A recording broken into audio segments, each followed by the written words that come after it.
നേമവും കഴക്കൂട്ടവും ചാത്തന്നൂരും BJP ജയിച്ചു വന്നിരിക്കുന്നു. ഈ 3 മണ്ഡലങ്ങളിലും കോൺഗ്രസ് 3-ാം സ്ഥാനം. അതേപോലെ 102 മണ്ഡലങ്ങളിൽ നിങ്ങൾ തോറ്റിരിക്കുന്നു. UDF 1-ാം സ്ഥാനത്തേക്ക് വന്നിരിക്കുന്നു. ഇനി പറയൂ സാർ.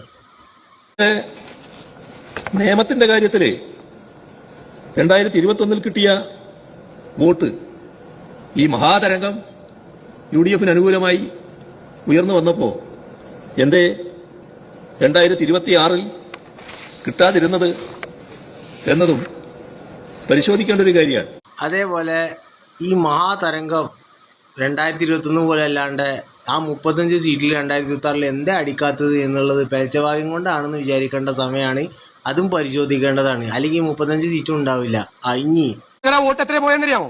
17,554. എന്നിട്ട് ബഹുമാനപ്പെട്ട പ്രതിപക്ഷ നേതാവ് കഴക്കൂട്ടത്തിൽ നിങ്ങളുടെ വോട്ട് കുറഞ്ഞെന്ന് പറഞ്ഞു. കഴക്കൂട്ടത്ത് നമ്മൾ 2 പേരെ കുറഞ്ഞു, മനസ്സിലായേ?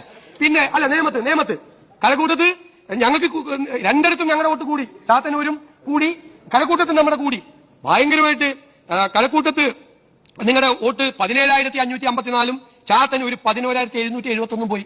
അപ്പൊ അന്ന് ഇവിടെ പറഞ്ഞ വാദഗതി കപിത സാർക്ക് തൃപ്തിയായിട്ടുണ്ടാവും. ഇനി ഇതേപോലെ തുടരുക. 35 മണ്ഡലങ്ങളിൽ ചുരുങ്ങിയത് ആലോചിക്കാണ്ട് ആ 3 മണ്ഡലത്തിനെ പിടിച്ച് ഒരു കാര്യമില്ല എൻ്റെ പൊന്ന് ചങ്ങായി. അത് മനസ്സിലാക്കുക. നന്ദി, നമസ്കാരം.